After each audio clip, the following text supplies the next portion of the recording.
नमस्कार, स्वागत है आपका मिशन यूनिवर्सिटी के इस चैनल में। और जैसा कि हम आपसे बताए थे कि हम आपको मैथमेटिक्स की फैकल्टी देंगे और पढ़ाएंगे आपको। तो मैं आपको सिलेबस डिस्कस कर चुका हूं। अगर आपको जो बच्चे भी नए होंगे तो वो मेरे वीडियो में देख लेंगे और मिशन यूनिवर्सिटी पे जाके आप सिलेबस चेक कर सकते हैं, ऑलरेडी अपलोड हो चुका है। तो आज की इस वीडियो में देखिए भैया, हम आपको थोड़ा-सा ज्ञान देना चाहेंगे इसके बारे में कि थोड़ा-सा सेट के बारे में हम चर्चा करेंगे, सेट्स। मैं कोशिश करूँगा कि मैं बाइलिंगुअल पढ़ाएँ, यानी मतलब दोनों भाषाओं में, हिंदी इंग्लिश में दोनों, क्योंकि मैं जान सकता हूँ कि बहुत सारे बच्चे जो होते हैं वो प्योर हिंदी वाले होते हैं, तो उनको आने में थोड़ा-सा दिक्कत होती है।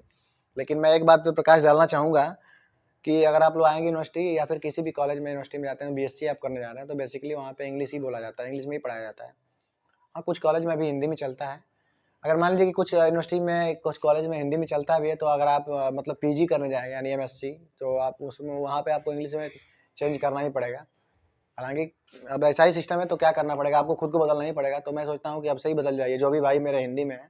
देखिए, मैं भी यूपी बोर्ड यानी हिंदी मीडियम से पढ़ा हुआ व्यक्ति हूँ, तो बदलना पड़ता है खुद को। तो आप लोग धीरे-धीरे बदल जाइए, लेकिन मैं यहाँ पे ट्राई करूँगा कि आप लोगों को थोड़ा-सा दोनों लैंग्वेज में पढ़ाने का प्रयास करूँगा। आइए देखते हैं। तो यहाँ पे देखिए, हमने मतलब आज का जो टॉपिक है हमारा, समुच्चय यानी सेट्स, सेट बोलते हैं इसको, समुच्चय। मैं हिंदी में इसको लिख देता हूँ। इसको हम लोग बोलते हैं समुच्चय यानी सेट।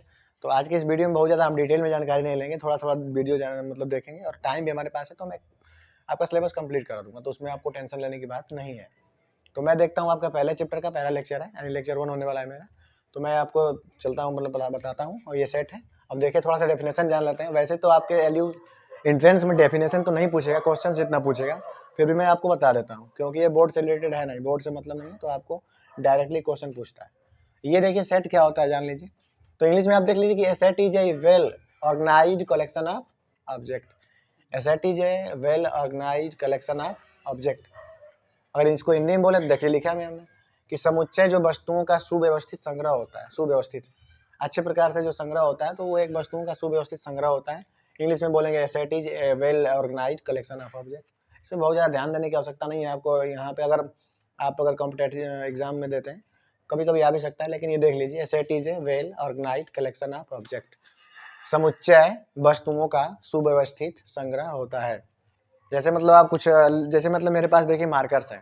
अब मैं कई मार्कर ले लूँगा, 1 2 2 4 और मार्कर ले लूँगा, तो वो मेरे पास एक कलेक्शन हो जाएगा, संग्रह हो जाएगा। तो हम बोल देंगे कि हिंदी में अगर बोलेंगे तो कहेंगे कि मार्करों का समुच्चय। इंग्लिश में बोलेंगे द सेट ऑफ मार्कर्स। अगर मान लीजिए मेरे पास ऐसे कई सारे बोर्ड हैं, ये देखिए बोर्ड है। अब मैं ऐसा कई बोर्ड ले लेता हूँ, तो उनको हम बोलेंगे कि बोर्डों का संग्रह। अगर इंग्लिश में बोलें तो बोलेंगे सेट ऑफ बोर्ड्स।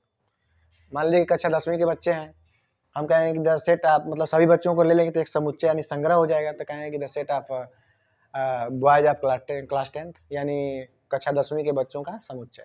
तो देखिए, बेसिकली समुच्चय का मतलब होता है कि ग्रुप, समूह, संग्रह, आप जैसे समझ सकते हैं। लेकिन चूंकि हम लोग मैथमेटिक्स पढ़े हैं, तो इसलिए हम थोड़ा सा डिफाइन कर देते हैं कि a set is a well organised collection of object. ऐसा नहीं कि कुछ भी कर देंगे। उसके बाद समुच्चय जो है वस्तुओं का सुव्यवस्थित संग्रह होता है। ठीक है। अच्छा, इसको एग्जाम्पल में देखा, मतलब अभी बताया भी है। देखिए, एग्जाम्पल मैंने कुछ लिखा भी है। तो देखिए, कलेक्शन ऑफ सिटीज, शहरों का समुच्चय, शहरों का संग्रह। कई शहरों को आप एक साथ इंक्लूड कर देते हैं, जैसे मुंबई हो गया, दिल्ली हो गया, लखनऊ हो गया, ऐसे कई शहरों का आप लिख लेते हैं, तो वो आपका एक संग्रह बन गया। और उस संग्रह को हम लोग क्या बोल देंगे, शहरों का। सॉरी, यहाँ मैंने कलेक्शन लिखा है, समुच्चय हो गया, तो यहाँ आप संग्रह कर सकते हैं, इसमें वीडियो में संग्रह। यहाँ भी मैं बदल दे रहा हूँ। तो चूंकि लखनऊ में, तो बड़े बड़े शहरों में छोटी छोटी इतनी गलतियां हो जाती हैं, तो आप उसको थोड़ा सा देखते रहिएगा। तो ये रहिए आपका, देखिए संग्रह। तो ये शहरों का संग्रह हो गया आपका, सिटी, कलेक्शन ऑफ सिटीज। अब देखिए, कलेक्शन ऑफ कंट्रीज आ गया। इसका मतलब है देशों का संग्रह। अब तक हम लोग सिटीज की बात कर रहे थे। अब मैं जैसे बात करता हूँ अपने पड़ोसी देश पाकिस्तान का, अफगानिस्तान हो गया, एक हो गया देखिए पाकिस्तान, अफगानिस्तान, इंडिया, नेपाल, अमेरिका, ऐसे करके कई कंट्रीज का नाम ले लेंगे। तो जो संग्रह बनेगा, जो ग्रुप बनेगा, उसको हम लोग क्या बोल देंगे, वही आपका देशों का संग्रह, और इसी को बोलते हैं समुच्चय। अभी मैं बताऊंगा कि उसको रिप्रेजेंट कैसे करते हैं मैथमेटिकली, यानी उसको निरूपण कैसे करते हैं उसका। तो वो आप टेंशन ना लीजिए, धीरे धीरे हम लोग समझते हुए चलेंगे। ठीक है। तो यहाँ हम लोग समझ लिए, कलेक्शन ऑफ सिटीज मतलब शहरों का संग्रह, कलेक्शन ऑफ कंट्री मतलब देशों का संग्रह, collection of student of class 11th। अब क्योंकि 11th का ही थोड़ा सा ये मिलता जुलता आपका जो चैप्टर है, इसलिए मैंने 11th के बच्चों को लिया। तो collection of student of class 11th, यानी कक्षा 11वीं के बच्चों का संग्रह, यानी कक्षा 11वीं, मान लीजिए कि आपके क्लास में 10-100 बच्चे होंगे, 10-100 मतलब ज़्यादा हो जाएगा, हो सकते हैं किसी मान लीजिए आपके क्लास में 58-59 या 100 बच्चे होंगे, तो उनका जो समूह होगा, जो संग्रह होगा, उसको हम लोग समुच्चय बोल देंगे हिंदी में। इंग्लिश में ग्रुप जो होगा उसको हम लोग सेट बोल देंगे। तो बहुत ज़्यादा दिक्कत है नहीं मैथमेटिकली उसमें, बहुत ज़्यादा। तो ये आप लोग ऐसे उसको देख सकते हैं। बाकी अगर कोई प्रॉब्लम हो तो आप कमेंट भी करिएगा। आगे देखिए रिप्रेजेंटेशन कैसे करते हैं, यानी उसका निरूपण कैसे करते हैं। तो देखिए भैया, किसी भी सेट को निरूपित करने के लिए हम सबसे पहले उसको कैपिटल लेटर से निरूपित करते हैं। देखिए मैथमेटिक का अपना एक रूल होता है, तो उस रूल के हिसाब से जो मैथमेटिशियन ने निर्धारित किया है कि भैया हम उनको कैसे निरूपित करेंगे, तो उनको हम रिप्रेजेंट करेंगे कैपिटल लेटर से, ए बी सी, आप जो भी कर सकते हैं। हिंदी में अगर बात करिएगा, जो बच्चे एकदम हिंदी वाले होंगे तो आप इसे समुच्चय को अ ब स क ऐसे करके आप निरूपित कर सकते हैं उसको, तो आपके ऊपर डिपेंड करता है। लेकिन कितना हो हिंदी वाला हो, लेकिन ये सब तो एबीसी तो आप जानते ही हो, तो वो एबीसीडी में ये रिप्रेजेंट करते हैं, ठीक है। अब उसको रिप्रेजेंट करने का 2 तरीका होता है भैया। हाँ देख लीजिए, एक और मैं बोल रहा था, जब भी रिप्रेजेंट करते हैं तो उसको एक कोष्ठक ब्रैकेट में लगा देते हैं, करली कोष्ठक बोलते हैं इसको, करली ब्रैकेट इंग्लिश वाले जानते हो, हिंदी में हम लोग इसको मझोला कोष्ठक बोलते हैं।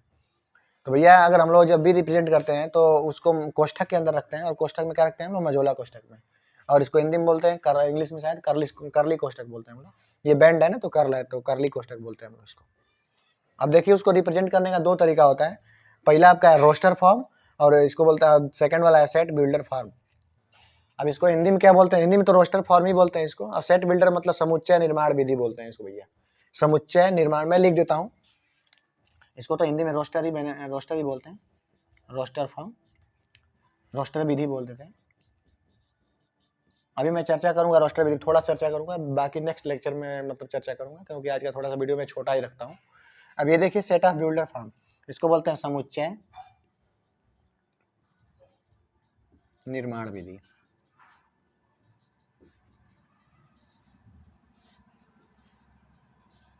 तो ये देखिए आपका 2 तरीके से हम रिप्रेजेंट करते हैं, जैसे कि रोस्टर फॉर्म और सेट बिल्डर फॉर्म, यानी समुच्चय निर्माण विधि, हिंदी वाले समझ सकते हैं।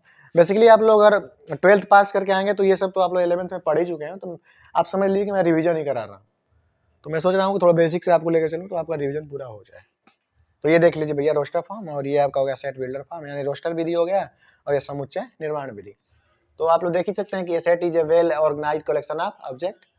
हिंदी में आप कहें तो समुच्चय वस्तुओं का सुव्यवस्थित क्या होता है भैया, संग्रह होता है, ठीक है।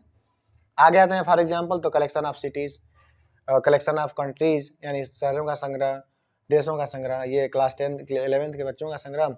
और रिप्रेजेंटेशन, इसको रिप्रेजेंट कैसे करते हैं, आप कैपिटल लेटर का यूज करते हैं, ए बी सी, अब स का, इसका यूज बहुत कम ही किया जाता है। और ये अगर कोष्ठक की बात करें तो मझला कोष्ठक में मतलब हम रख सकते हैं।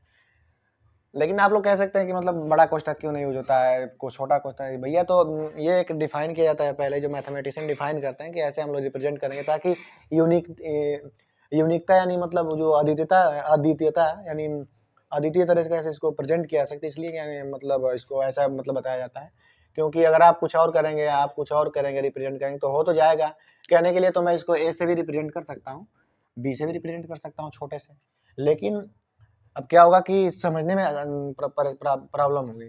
जैसे मतलब मान लीजिए, अगर थोड़ा सा चर्चा अगर हम कर ही दिए हैं तो देख ही लेते हैं। जैसे कि अगर हम लोग मनुष्य हैं, तो मनुष्य को अगर हम लोग यहाँ पे मानव बोलते हैं, हो सकता है किसी और देश में आप जाएंगे तो उसको कुछ और बोला जाए, हो सकता है कि आप किसी और कंट्री में जाएंगे तो उसको कुछ और बोला जाए, लेकिन बात तो एक ही है, मानव ही है। तो उसको उसके लिए देखिए एक वैज्ञानिक नाम होता है, साइंटिफिक नेम, जिसको होमो सैपियंस हम लोग बोलते हैं। इस तरह मैथमेटिक्स में भी सब लोग मिलके एक तरीका डिसाइड करते हैं और उसी को हम लोग रिप्रेजेंट करते हैं, ऐसा, ठीक है। तो इसलिए हम लोग किससे करते हैं, कैपिटल लेटर से, ए बी सी, बस ऐसे कर सकते हैं। और रोस्टर फॉर्म मतलब अभी हम लिख के बताएंगे कि रोस्टर फॉर्म क्या होता है, और सेट बिल्डर फॉर्म क्या होता है। तो मुझे उम्मीद है कि आप लोग यहाँ तक बिल्कुल आप समझ चुके होंगे। तो अब मैं थोड़ा डस्टर दीजिए सर। तो मैं अब थोड़ा सा मिटाता हूँ, इसके बारे में थोड़ा सा चर्चा करूँगा, और नेक्स्ट क्लास में हम आपके मतलब डिटेल में चर्चा करेंगे। तो देखते हैं।